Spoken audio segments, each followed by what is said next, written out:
Bonjour à tous.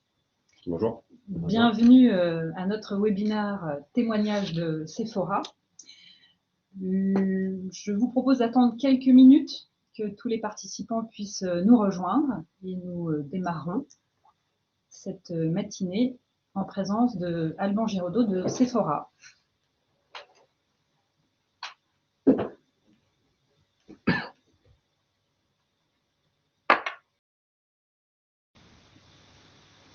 Je vous propose de commencer notre webinaire et je vais vous présenter en fait les différents intervenants qui sont aujourd'hui autour de cette table virtuelle.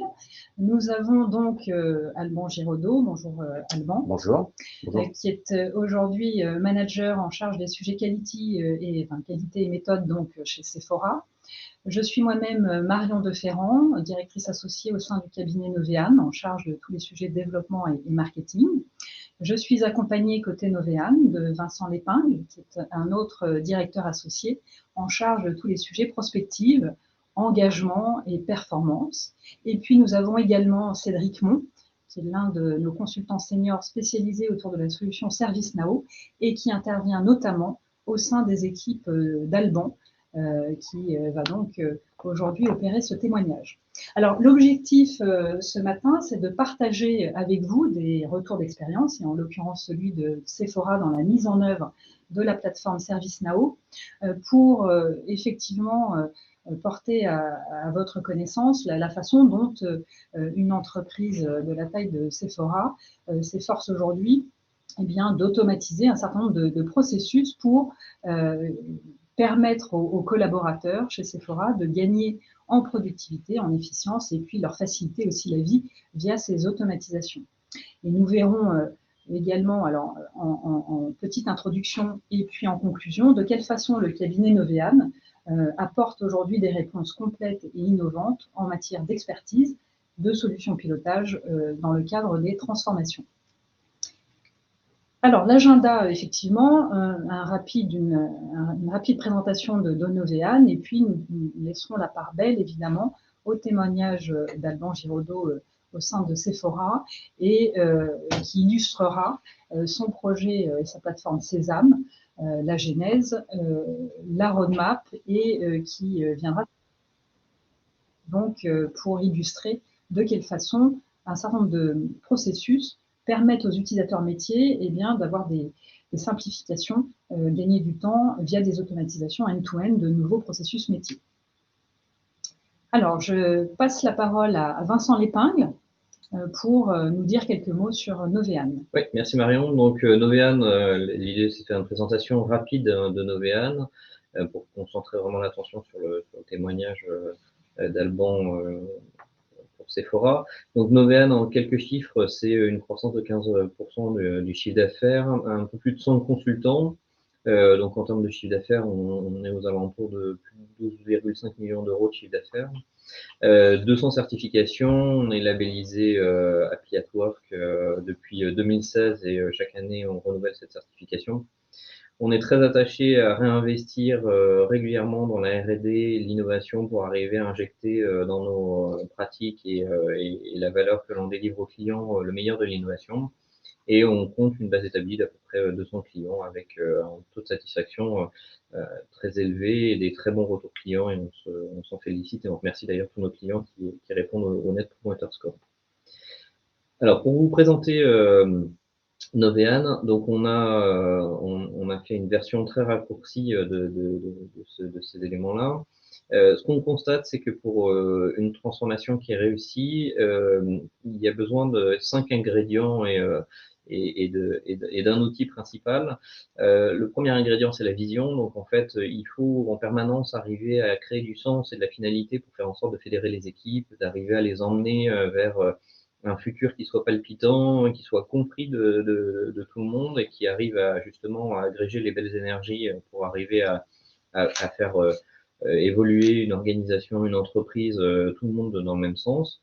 En même temps, une fois qu'on a donné cette vision, très rapidement, on se confronte à la réalité du terrain, et cette réalité du terrain, elle est à nouveau riche, et elle a besoin, elle, par contre, d'être focusée et concentrée pour arriver à à délivrer, à se rassurer aussi sur sa capacité à faire bien les choses et ces points d'ancrage qui sont extrêmement précieux pour gagner de la confiance. Le troisième élément, c'est la maîtrise du pilotage. Donc, pour arriver justement sur cette route qui est jalonnée avec pas mal de paliers de création de valeur, d'état stable, d'arriver à les piloter, les maîtriser, les sécuriser dans leur exécution. Faire ça sous une approche plutôt itérative, de manière à être dans des cycles courts et à faire en sorte de casser des effets tunnels pour montrer que cette valeur se crée au fur et à mesure, elle se mesure régulièrement, elle s'incrémente régulièrement, et en s'appuyant sur les principes d'agilité et de responsabilisation, parce qu'aujourd'hui, il y a un vrai besoin et un vrai souhait de reconnaissance, de responsabilisation, de mise en capacité pour faire en sorte que l'ensemble des collaborateurs puissent performer. Et le ciment en fait de ces 5 ingrédients, c'est vraiment cette approche autour du leadership et de la culture. Donc vous verrez, c'est des sujets qu'on abordera également. Il y a un gros enjeu sur l'approche managériale qui est sous-jacente, sur la dynamique de leadership qui est installée, et à la culture pour arriver justement à installer des nouvelles pratiques, des nouvelles approches, des nouveaux présupposés, pour faire en sorte qu'en gros, l'ensemble de l'organisation ou de l'entreprise puisse respirer au rythme des enjeux futurs. Alors pour faire ça, Novean a développé une approche. Donc cette approche-là, je m'empresse de le dire, existe. C'est un framework qui s'appelle le Digital Transformation Office, mais on en a fait une adaptation par rapport à nos expériences. Donc on a appelé ça le DTO by Novean.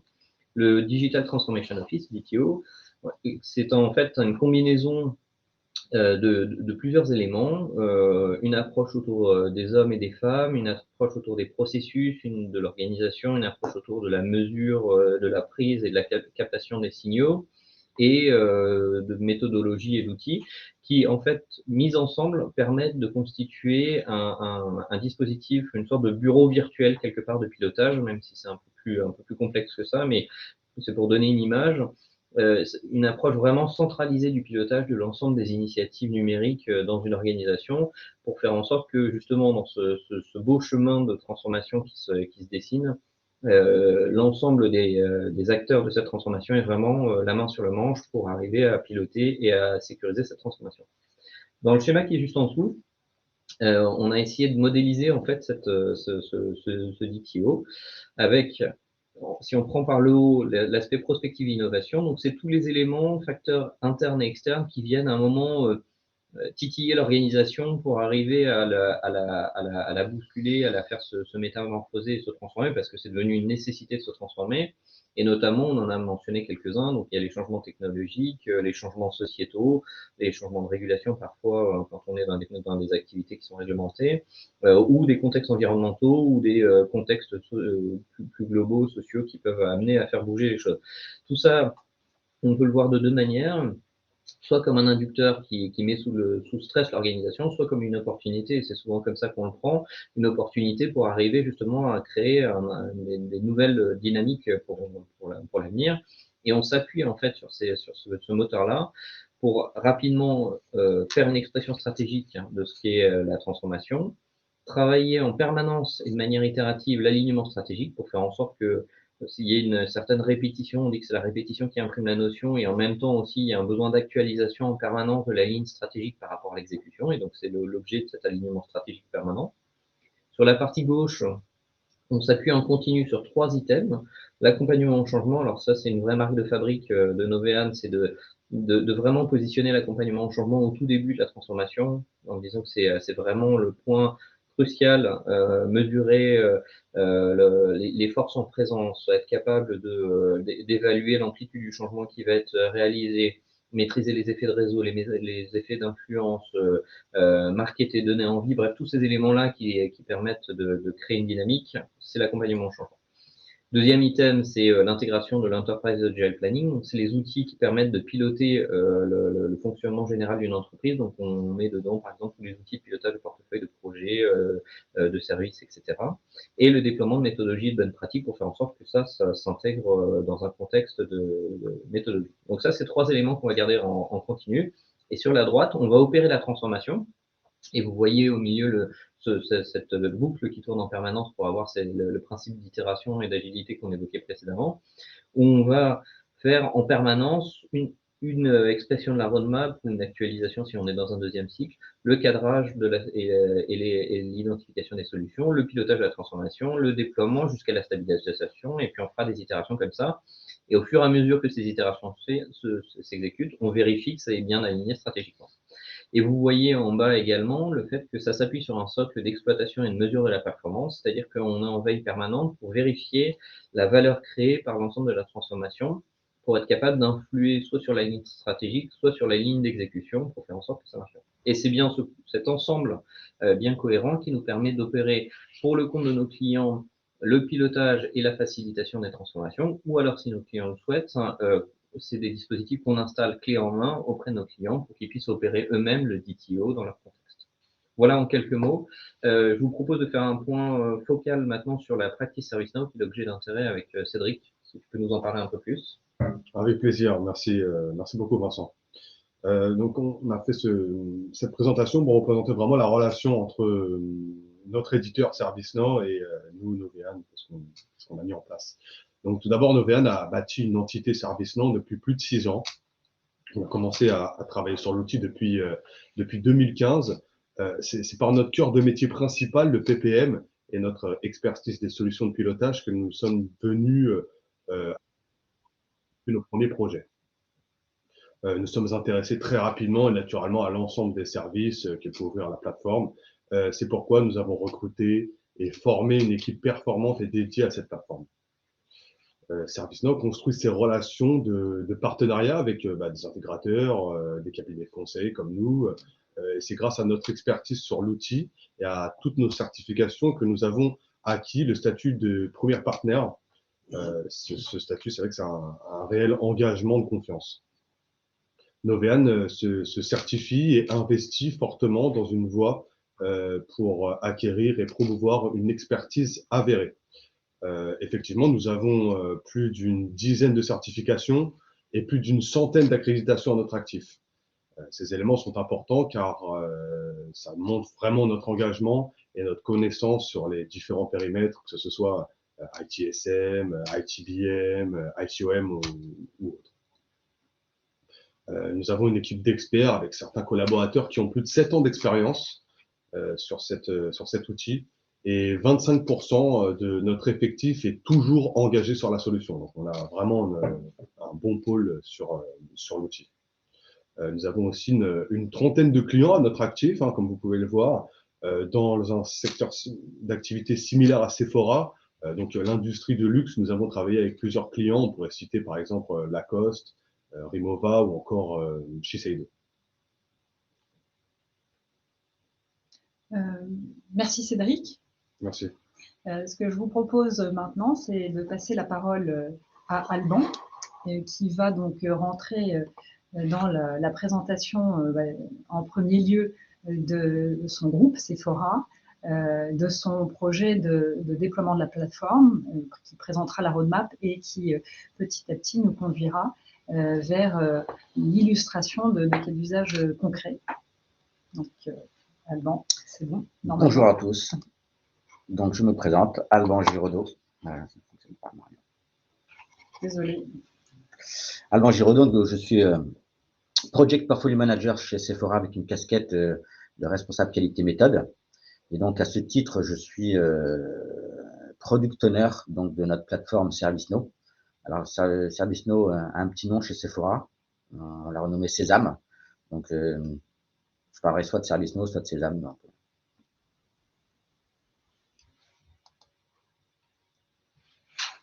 Alors, on va vous présenter l'agenda. Aujourd'hui, je vais vous montrer un peu la picture générale de notre plateforme ServiceNow chez Sephora. Et ensuite, je vous proposerai la roadmap que l'on a mis en place et dans le but d'améliorer notre expérience client. Alors, premièrement, Sephora en quelques chiffres. Donc, Sephora, le premier magasin a été ouvert en 1969.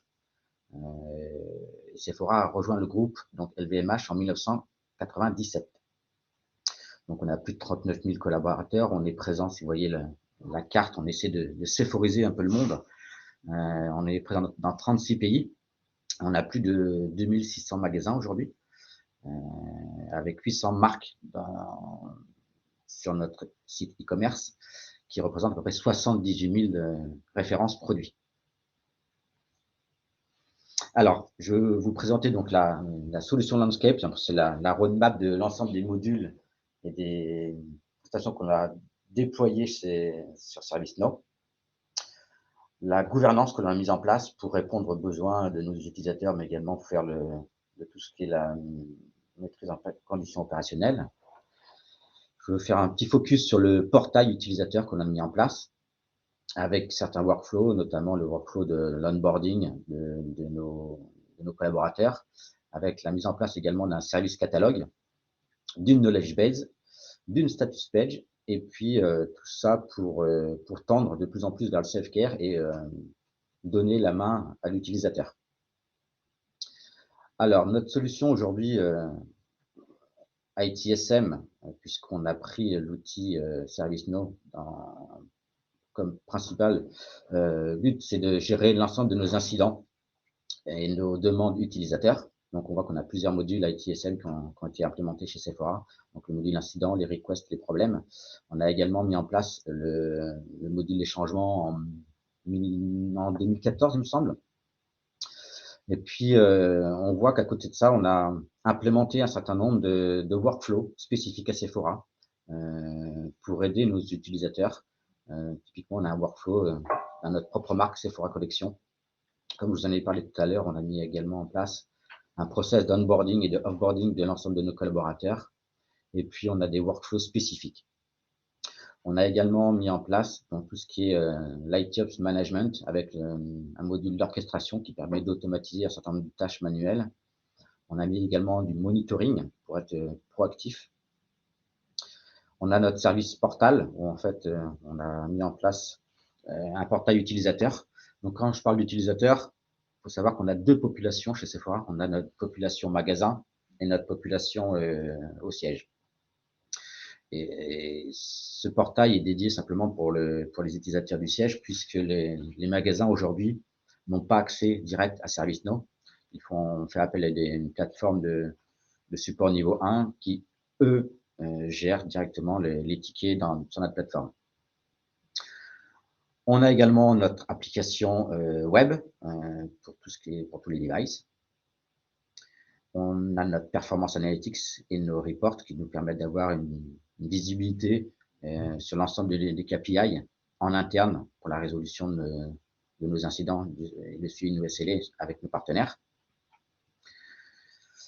On a travaillé sur l'authentification à notre plateforme ServiceNow grâce au SSO, le LDAP et récemment avec Okta.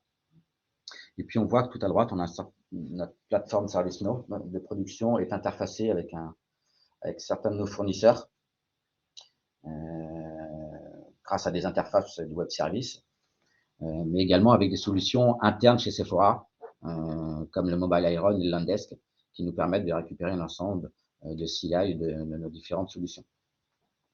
Et puis, on a des modules comme Exalate qui nous permettent de synchroniser l'ensemble de nos incidents entre différentes plateformes, telles que Jira et ServiceNow de l'autre côté. Très bien, Marion, on peut passer. Merci. Donc, juste petite slide pour vous montrer la volumétrie que représente à peu près notre plateforme. On voit qu'en 2017, on était à peu près à 65 000 incidents sur la plateforme et que l'an dernier, on est passé à 120 000. Donc, on va faire une projection cette année, je pense, aux alentours de 130 000, 140 000 incidents gérés par l'ensemble de nos supports. Donc, pour gérer l'ensemble de cette volumétrie de tickets, on a mis en place une gouvernance au sein de chez Sephora qui nous permettent de planifier et de gérer l'ensemble de notre plateforme. Donc, juste un petit rappel, notre plateforme de production aujourd'hui est en Québec. Donc, à savoir qu'on est parti de la version Eureka en 2012 et on a une politique d'upgrade, de faire une montée de version majeure par an. On mène ça dans un projet sur à peu près 4 semaines où on a notre ServiceNow Factory qui fait des tests de non-régression d'un côté, et ensuite on a nos utilisateurs clés sur la plateforme qui viennent faire des tests aussi sur leurs différents modules et workflows qu'on a pu implémenter pour eux. Donc pour gérer l'ensemble de ces projets d'amélioration, mais également comme les projets d'upgrade, on a mis en place une gouvernance spécifique. Donc typiquement, moi je suis l'application process owner chez Sephora, donc c'est moi qui suis responsable de la relation avec notre éditeur ServiceNow, mais également je suis le point de contact au sein du groupe LVMH, puisqu'on est à peu près en ambassadeur et aux utilisateurs de cette solution. On a également donc un plateforme administrateur qui est Cédric Mont, que vous avez entendu tout à l'heure, de chez Novian, qui gère l'ensemble de l'activité run et amélioration, assistance à maîtrise d'ouvrage côté utilisateur. Et puis on a certains modules pour lesquels on a des admins fonctionnels, comme l'ITSM, notre CMDB, la status page, ou certains workflows qu'on a mis en place. On a des utilisateurs clés que l'on sollicite, pour être les référents, les SPOC, et promouvoir la solution ServiceNow en interne. Mais ils interviennent également, comme je vous l'ai dit tout à l'heure, pour faire des tests de non-régression lorsqu'on décide de faire un upgrade majeur. On a notre éditeur, nos intégrateurs, donc ServiceNow et Novean, qui interviennent et qui interagissent avec nous au jour le jour pour nous accompagner. Et puis, on a notre ServiceNow Factory qui nous permet de gérer le run et faire de l'incidentologie et puis des petites améliorations quotidiennes. Alors, petit historique, donc ServiceNow a été choisi par Sephora en 2012 pour remplacer 2 outils de ticketing qu'on avait chez nous. Donc, on a commencé fin 2011 à faire un POC et à solliciter différentes sociétés. Et notre choix s'est orienté vers la plateforme ServiceNow.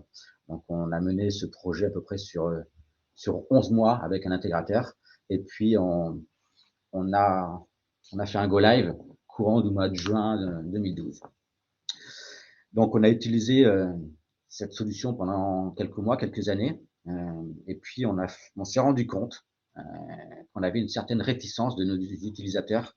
Quand je parle d'utilisateurs, là, c'est l'utilisateur siège, à utiliser notre plateforme, puisqu'on avait simplement implémenté le back-office de la plateforme ServiceNow. Et donc, manque de souplesse, manque d'ergonomie, ce qui fait que nos utilisateurs ont du mal à adopter cette solution. Donc, on a fait un questionnaire de satisfaction client auprès de nos utilisateurs. Et puis, il s'en est découlé une stratégie qu'on a mis en place. Et notre principal focus, c'était donc d'améliorer cette expérience client. Donc, comment ? En plusieurs choses. Donc, en 2015, on a mis en place donc un portail utilisateur. Ensuite, on a intégré notre knowledge base et on enrichit nos articles au quotidien. On a mis en place une status page en 2019 qui nous permet d'avoir une météo de l'ensemble de nos différentes briques applicatives et donner de la visibilité à nos utilisateurs. Et puis, l'an dernier, on a mis en place le module orchestration qui nous permet d'automatiser un certain nombre de tâches et d'activités humaines. Et tout ça pour tendre de plus en plus vers le self-care. Aujourd'hui, tout ce qu'on a implémenté, c'est pour améliorer l'expérience client de nos utilisateurs, mais on est dans une optique de faire la même chose pour nos magasins. Donc, ouvrir typiquement la plateforme à nos magasins et puis leur donner des possibilités d'autodiagnostic avec notamment des chatbots, des virtuels agents ou une FAQ par exemple. Donc le but de toutes ces releases sur ces dernières années, c'est d'avoir un outil complet pour nos utilisateurs, qu'on puisse mieux travailler et communiquer sur l'ensemble de nos briques applicatives. Et dans le but, c'est donc d'améliorer l'expérience de nos utilisateurs pour qu'ils puissent avoir une satisfaction globale. Alors, on a commencé, comme je vous dis tout à l'heure, en 2015 par un portail utilisateur pour leur offrir une visibilité globale sur l'ensemble de leurs activités et leur interaction avec avec la direction informatique, où en fait aujourd'hui l'utilisateur a un portail et il peut voir l'ensemble des interactions, typiquement les incidents qu'il a ouverts, les demandes qui sont en cours d'approbation. Il y a une knowledge base sur laquelle on peut aller chercher des articles. Donc, tout ça est user-friendly. On a également notre application mobile qu'on déploie sur nos portables pour que l'utilisateur puisse avoir la bonne information quand il veut, pas simplement quand il est au bureau. Et donc, le but premier, c'est d'avoir une interface vraiment conviviale qui change du back-office.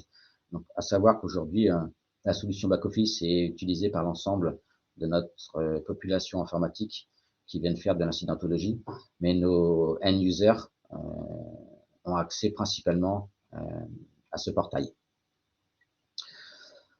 Ensuite, on a mis en place donc la coquille, donc le portail, et on est venu agrémenter ce portail pour aider les utilisateurs au quotidien. Donc typiquement, on a mis en place un catalogue de services avec un process d'onboarding. Aujourd'hui, on fait une demande pour un nouvel arrivant avec certaines options. Je crois qu'on a plus de 40 options à cocher. Et ensuite, il y a des workflows automatiques qui partent d'approbation pour refacturation au bon département et 2 directement dans les bons groupes d'assignation qui vont permettre de faire les activités et de produire des bons produits. Donc, tout ça pour dire que ce catalogue de services donne une certaine autonomie aujourd'hui à l'utilisateur. Il n'a pas à se poser de questions de savoir quel département joindre.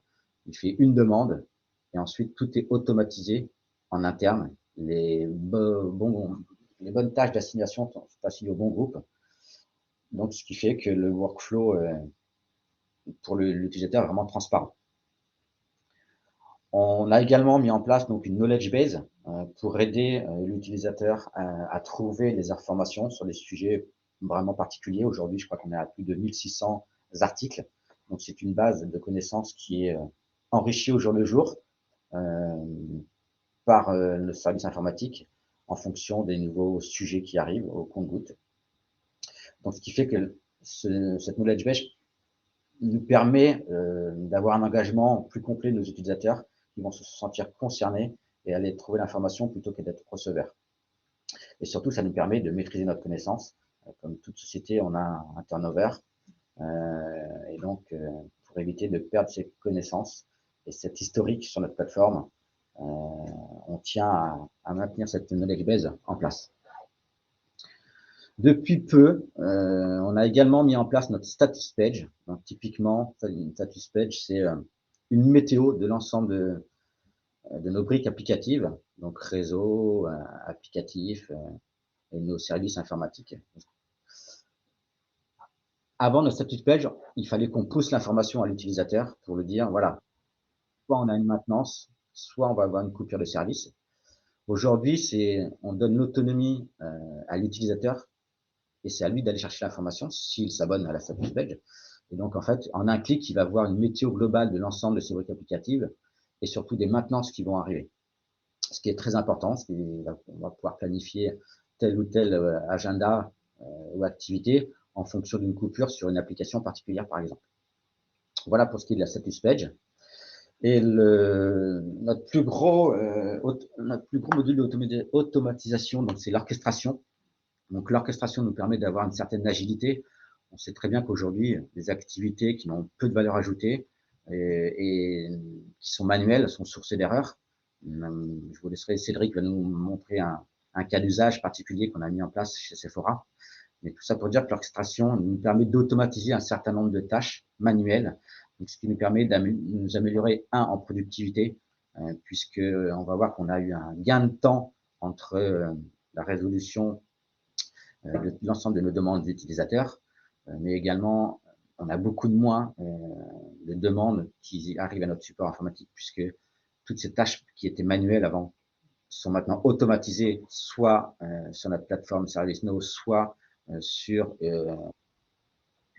en dehors de l'environnement ServiceNow, typiquement notre Active Directory, ce qui nous permet tout ça de générer de la valeur. Et donc, j'ai passé la main à Cédric qui va nous parler de l'orchestration sur un cas d'usage particulier. Merci, Alban. Donc oui, Orchestration, j'ai voulu le mettre en avant avec 3 points. Il y a vraiment 3 points clés pour que le client il puisse utiliser la solution simplement. Je peux avancer peut-être.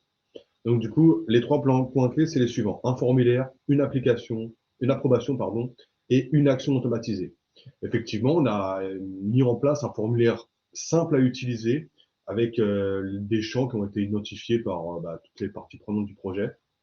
Donc, l'utilisateur, il va dessus, il renseigne ses informations. Une fois qu'il l'a fini, il y a une approbation qui est directement envoyée vers le owner d'application. Donc, le owner d'application qui a été identifié préalablement. Donc, pour chaque application, on a notre owner. Et ensuite, une fois que ces 2 actions sont effectuées, on a notre mécanisme d'orchestration qui va prendre l'utilisateur et l'ajouter dans l'application pour qu'il puisse avoir les bons accès.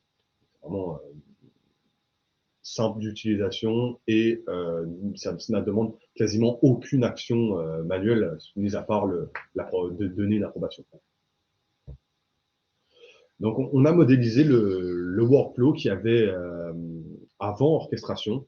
Donc, un utilisateur, pour pouvoir accéder à l'outil qu'il désirait, il avait plusieurs possibilités, soit passer un appel, faire un incident, faire un mail. Donc, il était un peu perdu, il ne savait pas quel chemin utiliser. Donc, potentiellement, sa demande était allée à la mauvaise personne ou était complètement perdue. Ensuite, on avait aussi beaucoup de demandes qui allaient dans les mauvaises équipes, dans la mauvaise structure. Et donc, l'équipe système avait du mal à savoir qu'est-ce que l'utilisateur désirait réellement, c'était quel rôle, quelle application, est-ce qu'il y avait une approbation préalable de son manager ou de l'honneur de l'application. Donc, c'est beaucoup d'interrogations qui persistaient durant durant cette demande. Et en moyenne, l'utilisateur pouvait attendre 12 jours pour accéder à l'application désirée. Aujourd'hui, avec orchestration, on a 3 tâches, comme je vous ai dit tout à l'heure, vraiment 3 tâches simples, une application, un accès, une approbation ciblée et un utilisateur ajouté à l'application désirée en automatique. Plus d'actions manuelles, plus de notion de se tromper ou de faire la mauvaise action.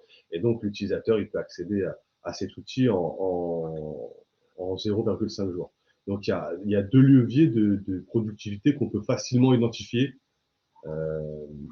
D'abord, il y a la satisfaction client qui est reconnaissable, car on passe d'un nombre de jours qui était potentiellement assez grand, avec 12 jours, à un nombre de jours vraiment minime, donc 5 jours ça va vraiment très vite. Mais aussi, on a un gain en productivité pour l'IT, car toute tâche manuelle est automatisée, donc il n'y a plus d'erreurs, il n'y a plus d'aller-retour, et c'est plusieurs jours de gagner par mois, et bien sûr une crédibilité accrue auprès de nos utilisateurs Sephora.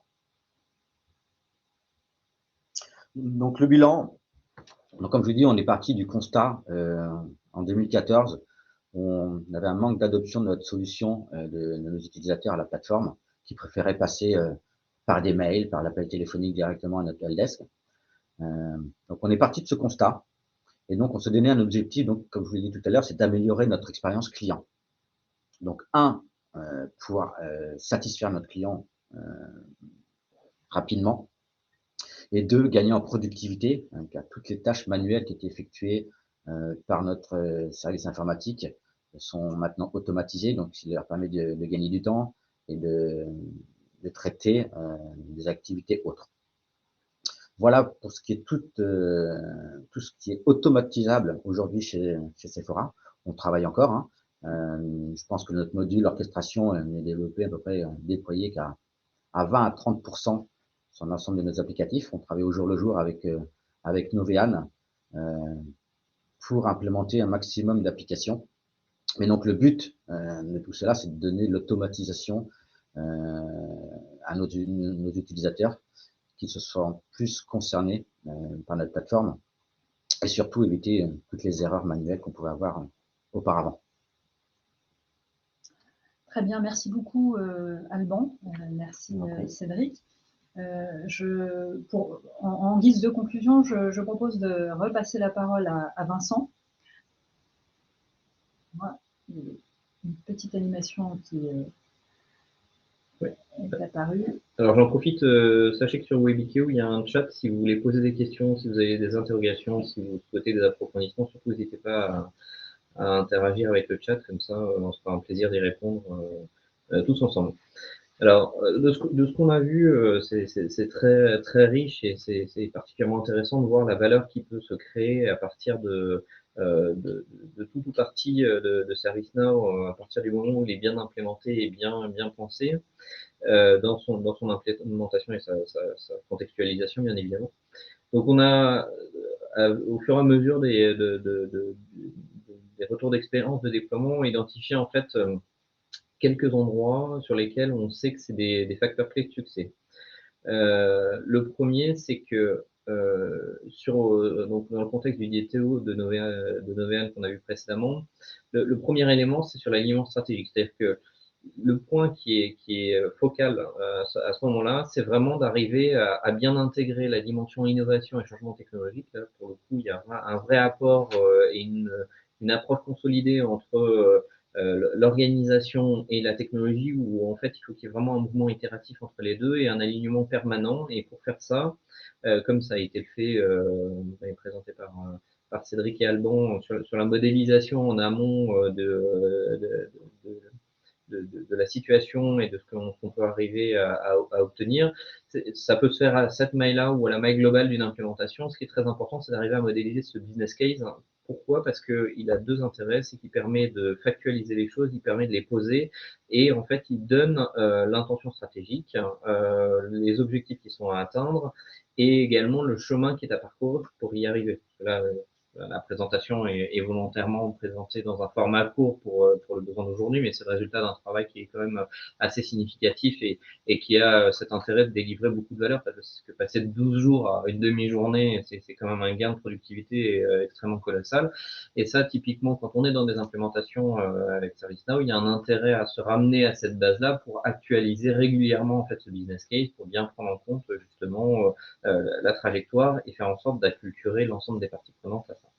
Et du coup vient assez rapidement le sujet de l'accompagnement au changement. Ça a été évoqué par Alban au début, notamment quand a été évoqué le sujet de la roadmap de mise en œuvre de ServiceNow. Très rapidement, en fait, on voit qu'il y a un sujet qui remonte assez rapidement avec ces changements-là, qui est la problématique d'accompagnement au changement. C'est-à-dire que c'est la mise en œuvre d'un tel dispositif, ça amène forcément une amplitude de changement qui est extrêmement forte. Et souvent, on voit cette amplitude de changement sous l'angle hard change. On parle de hard change, c'est-à-dire souvent c'est la partie émergée de l'iceberg, c'est-à-dire l'organisation, les processus, les fonctionnalités, la technique, la technologie, bref, tout ce qui arrive à se voir. Et là, ce qui est intéressant en plus dans le cas d'usage qu'on voit, et ça c'est un des beaucoup sur la mise en place, c'est vraiment le fait d'être capable d'accompagner aussi sur la dimension soft change, c'est-à-dire la dimension culturelle qui est derrière, c'est tout ce qui n'est pas visible en fait ou qui s'exprime parfois de manière assez non verbale, ça va même jusqu'à du non verbal, où on arrive à maîtriser, à mesurer justement l'amplitude du changement qui est derrière. Typiquement pour un autre client qui n'est pas Sephora et qui est dans l'industrie pharmaceutique, on a fait toute une démarche d'accompagnement à la culture de service. Comment est-ce qu'on arrive à faire évoluer l'ensemble des forces vives d'une DSI vers une culture de service pour faire en sorte que l'accostage entre la mise en œuvre d'une nouvelle organisation, d'un outil type ServiceNow avec du service management et les forces vives de l'organisation, il y a vraiment cette cristallisation qui se fasse autour de justement le sens, la compréhension, la culture, avec la capacité à capter les signaux faibles, les frustrations, les difficultés d'appropriation, la mesure. On a entendu tout à l'heure parler d'enquête de satisfaction. C'est typiquement des moyens de capter des signaux faibles pour arriver à traiter et à être en mode raffinage progressif pour faire en sorte que ça devienne un réflexe d'utilisation. Le deuxième point qui est juste en dessous, c'est le déploiement des méthodologies et des bonnes pratiques. Alors ça, c'est un point qui est un facteur clé de succès majeur, c'est-à-dire que ça s'appuie sur des principes d'agilité forts, c'est ancré profondément dans l'approche de mise en œuvre de ServiceNow et dans mode de fonctionnement, d'arriver par petites boucles courtes à mettre en place des épiques, des user stories et faire en sorte que tout ça, le chemin se construise au fur et à mesure. Et ce chemin, en fait, quelque part, il s'arrête jamais. C'est-à-dire qu'on est toujours dans l'objectif de l'améliorer. Alban évoquait le fait que, par exemple, sur le module orchestration, il y avait 20-30% d'utilisation qui était en place. Il y a certainement un champ, justement, d'itération encore supplémentaire pour arriver à faire avancer les choses. Et ça, c'est un point qui est extrêmement important parce que dans d'autres cas, pas celui de Sephora, mais dans d'autres cas clients, on a constaté le fait d'avoir une approche un peu traditionnelle de mise en œuvre, alors que justement, on a besoin d'être vraiment forgé au principe de l'agilité pour la mise en œuvre de ServiceNow.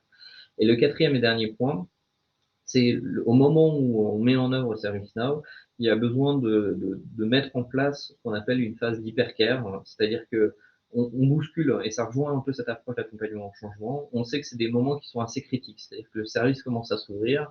À nouveau, dans ce qui a été présenté précédemment, on a vu cette approche où ça s'est ouvert et puis ça s'est fait au fur et à mesure. Cette approche d'hypercare, elle permet d'avoir une sorte d'assurance ou de garantie qui permet d'absorber et de se mettre vraiment en capacité d'absorption de tous les retours, toutes les remontées, toutes les difficultés pour arriver à les traiter rapidement.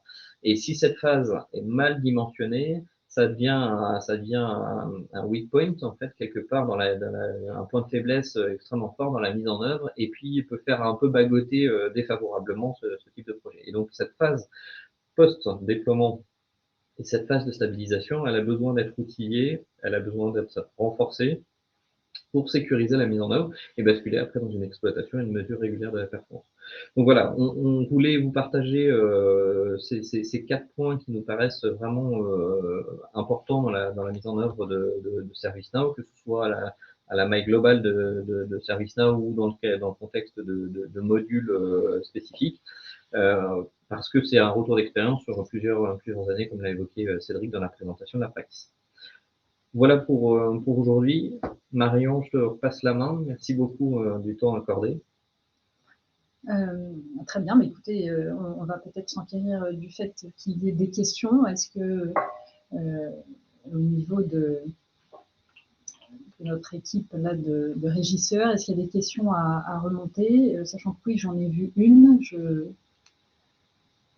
Alors, Alban, en fait, les questions, comment la crise de la Covid, donc en 2020, a été vécue par rapport à cette logique de fournir de plus en plus de services d'automatisation, ou autrement dit, est-ce que vous diriez que potentiellement, les gens étant à distance et vous-même très fortement occupés à donner de l'efficience aux utilisateurs, est-ce que vous diriez que ça a été un facteur d'accélération ou par rapport au projet que vous aviez, finalement, ça n'a pas eu un impact sur la roadmap? Ah oui, complètement. Il y a un avant et après Covid. Comme vous l'avez dit, tout le monde en télétravail. Notre système informatique n'était pas dimensionné pour gérer l'ensemble de ces connexions. Donc, il a fallu qu'on travaille main dans la main, chaque département, pour mettre en place rapidement tout le possible pour que les utilisateurs puissent se connecter et travailler. Donc, tout ça a découlé que sur notre plateforme ServiceNow, on a eu un pic d'incidentologie qu'il a fallu qu'on gère. Et voilà, avec le retour progressif de nos collaborateurs au siège, fait que maintenant, nos plateformes, notre VPN est beaucoup moins sollicitée. Donc, on revient dans les standards. Mais on sait qu'aujourd'hui, on est dimensionné pour pouvoir répondre à une telle demande. Et oui, et toujours dans cette idée, parce que je me réfère aussi à d'autres témoignages. Je pense à Rimova du groupe LVMH par ailleurs. Est-ce que vous diriez que la plateforme ServiceNow vous a permis tout de même, alors une fois que vous avez pu gérer tous les problèmes d'accès, enfin de dimensionnement, pardon, pour que vos utilisateurs y aient accès, mais est-ce que vous diriez que vos utilisateurs métiers finalement se sont peut-être rendus compte à quel point la DSI finalement était savait répondre aux attentes des utilisateurs, y compris à distance, au sens où on a beaucoup parlé du marketing de la DSI. Vincent a évoqué ces sujets d'acculturation des équipes aussi DSI pour se mettre en situation de délivrer un service. Et donc, à nouveau, l'idée, c'est de partager ou pas ce témoignage. Les collaborateurs ont pu mesurer à quel point une DSI, celle de Sephora, par la mise en œuvre de la plateforme ServiceNow, était en capacité de rendre un service à distance qu'on ne soupçonnait peut-être pas quand on était collaborateur au bureau Sephora. Oui, tout à fait. Nos utilisateurs métiers sont proches de nous. On travaille dans des étages différents. Mais après, c'est pareil. À partir du moment où on a un problème, c'est toujours plus facile d'aller voir la personne en direct. Et donc, ça, c'était vraiment les us et coutumes avant Covid. En étant en télétravail, plus de possibilité d'aller voir directement la bonne personne à l'informatique. Donc, forcément, loguer un ticket, une demande au sein de notre plateforme. Donc, c'est vrai que depuis Covid, on a eu un petit pic d'utilisateurs qui se sont logués, qui ne le faisaient pas forcément auparavant. Donc, on voit que nos outils nous accompagnent au quotidien pour pouvoir gérer ce genre de crise. Je vois également qu'il y a eu d'autres questions. Bonjour, quel type d'incident ou de demande que vous pouvez gérer? Alors, typiquement, on gère l'incidentologie sur toutes nos applicatifs. Je crois qu'aujourd'hui, on a à peu près plus de 200 solutions applicatives chez Sephora. Donc forcément, qui dit solution applicative dit incidentologie, bug, ce genre de choses. Mais on a également des resets de password. Donc typiquement, ça, c'est une activité qui était manuelle auparavant, qu'on en a automatisé sur certaines applications. Et puis à côté de ça, on a des demandes, donc des demandes de onboarding, des demandes de j'ai un nouveau collaborateur qui va venir chez nous. Donc ça va être une demande de PC, une demande une demande de badge, une demande d'imprimante, une demande d'une solution applicative, accès à une certaine plateforme. Donc voilà, c'est tout ce genre de choses qu'on a essayé, nous, d'automatiser pour qu'il y ait une seule porte d'entrée pour l'utilisateur et qu'ensuite, il y ait un certain nombre de workflows, des tâches qui sont assignés directement aux bonnes personnes. Donc, un, incidentologie, et deux, gestion de la demande, des petites évolutions que l'on prend en cours au sein de la gouvernance ServiceNow. Et en toute logique, un périmètre plutôt IT aujourd'hui. Oui, tout à fait. Alors, dans la suite de la question, en fait, c'est pour confirmer quelque chose que vous avez dit, Alban, les utilisateurs aujourd'hui, ce sont essentiellement la population au siège, mais vous avez en perspective d'adresser les demandes des utilisateurs en magasin. Ça fait partie de votre roadmap. Oui, exactement. Donc, en fait, notre plateforme ServiceNow aujourd'hui nous sert à gérer l'incidentologie et les demandes de nos utilisateurs sièges, mais également magasins. Comme j'ai dit tout à l'heure, simplement les magasins n'ont pas accès à la plateforme. Ils passent par une hotline. C'est ce service qui va loguer les tickets sur la plateforme. Donc, entre guillemets, pour un magasin, la relation avec l'informatique est vraiment transparente. Ils ont un numéro, c'est leur plateforme logistique. Donc, tout ce que l'on traite, ce sont pour nos métiers, mais également pour nos projets informatiques. Donc là, on a un certain nombre de demandes d'automatisation. On gère certainement de workflows qui sont automatisés directement sur nos plateformes, ce qui permet à l'utilisateur d'avoir une certaine autonomie. Très bien. Pas d'autres questions? Merci à tous. Je vous propose donc de clore le webinaire. Donc, merci encore, Alban. Merci à toute l'équipe. Merci. Merci à tous les participants.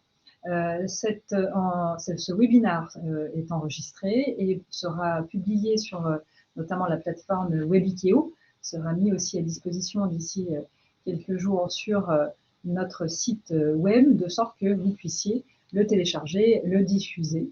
Il y a une dernière question. Oui, pardon, une dernière question, effectivement, et on va y répondre. Bonjour, l'application mobile est-elle déployée et utilisée pour faire des demandes ou déclarer un incident? Oui, tout à fait. Lorsqu'on on n'a pas la possibilité d'avoir accès à notre réseau, on a la solution applicative donc qui nous permet de loguer un ticket, de suivre l'ensemble de nos demandes, de faire des approbations. Donc en fait, c'est le reflet exact du portail utilisateur que l'on a sur l'application ServiceNow.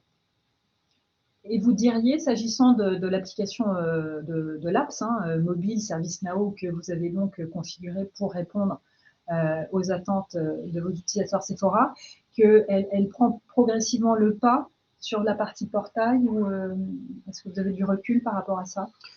Alors, on n'a pas forcément ressorti de statistiques d'utilisation, mais mon ressenti, mes collègues et à moi l'utilisent beaucoup le week-end, parce on est souvent d'astreinte, pour faire des approbations, notamment également pour notre process de changement. On a des en emergency qui sont approuvés directement sur l'application.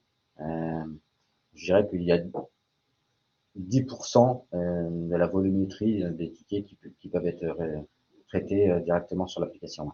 Et sur l'application mobile aussi, on a mis en place les notifications push. Donc, du coup, les utilisateurs ils peuvent voir leurs incidents et se connecter si besoin, mais ça leur sert à vraiment se rappeler et voir s'il y a quelque chose qui doit être alerté en direct.